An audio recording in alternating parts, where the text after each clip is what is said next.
কিন্তু কাউকে সত্যিটা বলতেও পারছি না। চোখের জল লুকিয়ে ছুটি আবার পূজার প্রদীপ ঠিক করতে লাগল। অন্যদিকে অভি তখন স্টাডি রুমে এসি চালিয়ে চেয়ারে বসেই ঘুমিয়ে পড়েছে। শতরূপা চারদিকে তাকিয়ে বললেন, অভি কোথায়? নতুন স্বামী স্ত্রীকে একসাথেই পুজো দিতে হবে। ছুটি অভিকে ডাকো। ছুটি ধীরে ধীরে স্টাডি রুমে গেল। দরজা খুলতেই দেখল ঠান্ডায় অভি কাঁপছে। ছুটির খারাপ লাগল। সে আলমারি থেকে একটা চাদর এনে অভির গায়ে দিতে গেল। ঠিক সেই মুহূর্তে অভির ঘুম ভেঙে গেল।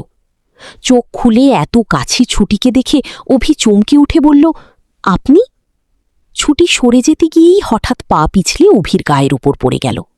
ঠিক সেই মুহূর্তে দরজার সামনে এসে দাঁড়াল ঝুমকি। দৃশ্যটা দেখে রাগে তার মুখ লাল হয়ে গেল। সে কিচ্ছু না বলে সোজা নিচে নেমে স্বর্ণলতার ঘরে গিয়ে বলল, ঠাম্মি, দেখো তোমাদের নতুন বৌমার কাণ্ড।